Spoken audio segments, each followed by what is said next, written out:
नमस्कार। Public first का खास प्रोग्राम हेल्थ फर्स्ट देख रहे हैं आप, और मेरे साथ आज मौजूद हैं स्मार्ट सिटी अस्पताल भोपाल के संचालक डॉक्टर विजय सक्सेना जी। डॉक्टर विजय, आपका बहुत बहुत स्वागत है। Thank you. सर, इस समय मौसम लगातार बदल रहा है, कभी ठंड हो रही है, कभी गर्मी हो रही है।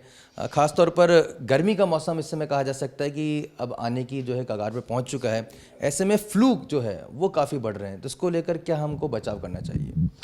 देखिए, आप पिछले कुछ विगत वर्षों के आप अगर मुकाबले देखेंगे तो इस बार फरवरी में ही बहुत ज़्यादा गर्मी पड़ने लगी है।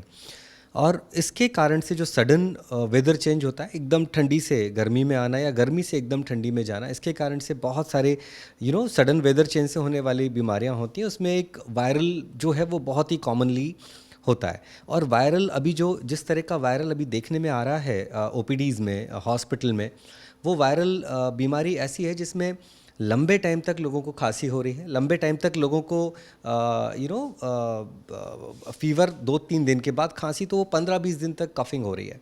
सो मोस्टली जो वायरस है वो जो लंग्स की जो ट्रेकिया और जो ब्रोंक्यूल्स हैं, लंग्स की जो नलियां हैं, उनको अफेक्ट कर रहा है और उसमें एक स्पाज़म हो रहा है, जिसके कारण से लंबे टाइम तक कफिंग बनी हुई है। दूसरा, इसी तरह से इस बदलते मौसम में एक जो हम बात करते हैं कंजंक्टिवाइटिस की, तो वो आई फ्लू भी अभी बहुत कॉमनली फैला हुआ है। और अब जिस तरह से गर्मी बढ़ रही है, गर्मी बढ़ेगी, तो डेफिनेटली अभी एक्यूट गैस्ट्रोएंटराइटिस मतलब डायरिया और डिसेंट्री के पेशेंट्स भी देखने को मिलेंगे ज़्यादा। सर, आपसे ये भी समझना चाहेंगे कि ये जो मौसम है बच्चों के लिए बहुत ही सावधानी बरतने वाला है, क्योंकि सबसे ज़्यादा बच्चे से प्रभावित होते हैं। उन्हें किस तरह की सावधानियां बरतनी चाहिए? देखिए, सबसे इम्पॉर्टेंट ये है कि आप जो खान पान है, जो चीज़ें हैं, बाहर की चीज़ों को जितना हो सके अवॉइड करें। और hygiene is the key word, कि आप बिल्कुल देखी भाली और यहाँ पर साफ़ सफाई है उस जगह की चीज़ें खाएं। बाहर अगर जाते हैं तो आप बहुत सारी बीमारियों से बच सकते हैं इस मौसम की।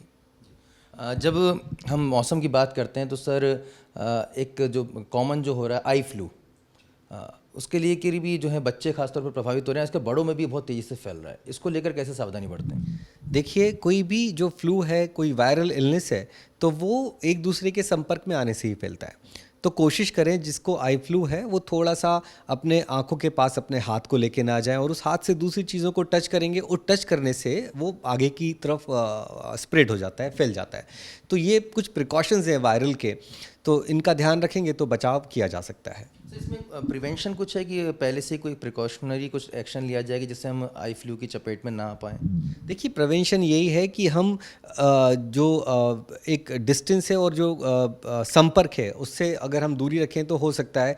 दवाइयों के माध्यम से कोई प्रिवेंशन ऐसे तो एलोपैथी में नहीं है।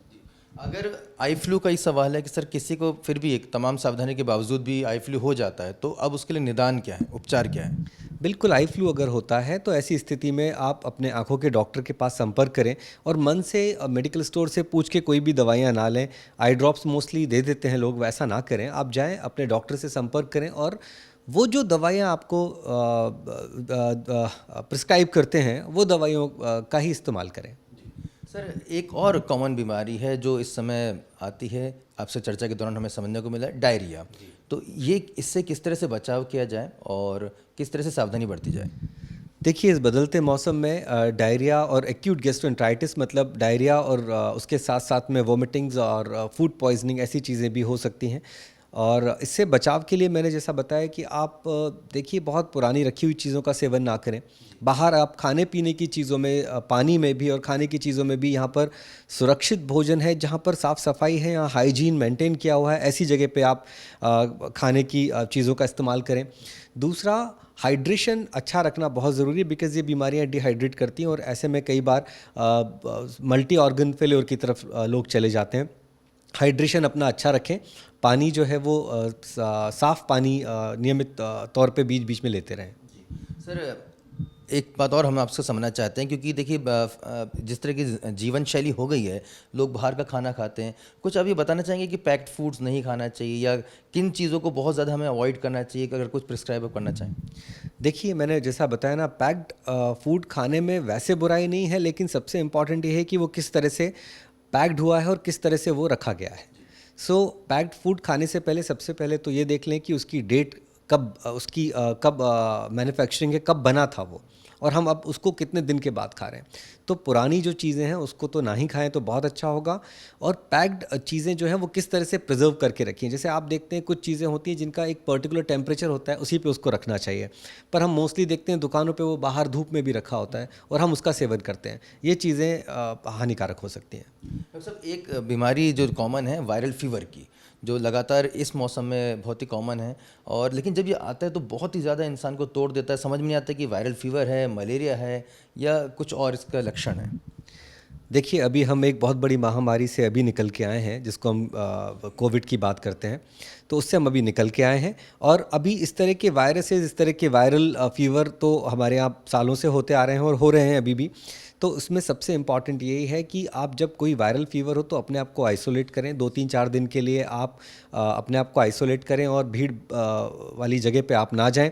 और आप भीड़ वाली जगह पे जाते हैं तो जो निश्चित तौर पे अभी जो हमने मास्क की बात की, हमने जो बहुत सारे प्रिवेंशन की बात की, वो हमें ध्यान देने की ज़रूरत है। सैनिटाइज़र का इस्तेमाल करते रहें, तो इस तरह से हम उनसे बचाव कर सकते हैं। और ये जो अभी वायरल फीवर है, ये तो हर साल हमारे सालों से हमारे देश में है और आता रहेगा और जाता रहेगा। इसके साथ हमें जीना ही पड़ेगा। डॉक्टर साहब, एक बात और समझना चाहेंगे कि जो सबसे महत्वपूर्ण आ रही है कि जब इस तरह के हम उपचार की बात करते हैं तो कहा जा सकता है अंदर का जो हमारा जो इम्यून सिस्टम है उसको बेटर किया जाने की बहुत ज़रूरत है। तो हमारी इम्यूनिटी को बेटर करने के लिए, आंतरिक शक्ति को बेहतर करने के लिए क्या कुछ आप सजेशन देना चाहेंगे? देखिए, सबसे इम्पॉर्टेंट तो ये है कि जो बहुत सारी भ्रामक दवाइयाँ इम्यूनिटी बढ़ाने के लिए लोग आजकल प्रिस्क्राइब करते हैं और लोग खाते हैं, और ओवर द काउंटर लोग परचेज़ करके खाते हैं, वो ठीक नहीं है। देखिए, इम्यूनिटी कोई एक दिन का खेल नहीं है। इम्यूनिटी एक दिन में नहीं बढ़ जाएगी, या आप कुछ दवाइयाँ खा लेंगे उससे इम्यूनिटी नहीं बढ़ जाएगी। इम्यूनिटी के लिए आपकी जीवन शैली का अच्छा होना बहुत इंपॉर्टेंट है। आप क्या खा रहे हैं,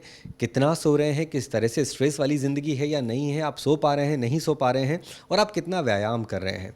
सो निश्चित तौर पे एक लिमिटेड एक्सरसाइज इज़ इम्पॉर्टेंट, अच्छा खान पान इज़ इम्पॉर्टेंट, अच्छी नींद इज़ इम्पॉर्टेंट, अच्छा माहौल इम्पॉर्टेंट। सारी चीज़ों से मिलके आपकी बॉडी जो है वो अपनी इम्यूनिटी डेवलप करती है। बहुत बहुत शुक्रिया डॉक्टर विजय सक्सेना जी, हमें समय देने के लिए। हम आगे भी आपसे चर्चा करते रहेंगे और किस तरह से हेल्थ को हम फर्स्ट लेके जाएं, किस तरह से हम बेहतर हो सकें, किस तरह से ज़्यादा स्वस्थ हो सकें, इसलिए आपसे चर्चा करते रहेंगे। बहुत बहुत धन्यवाद समय देने के लिए।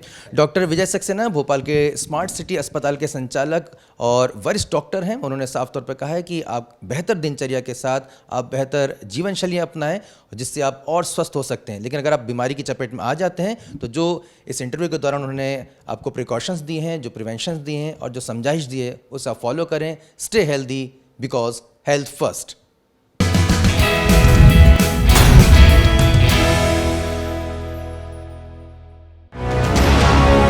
ये है इंडिया फर्स्ट कम्युनिकेशन और आप देख रहे हैं पब्लिक फर्स्ट, सर्वदा भारतीय।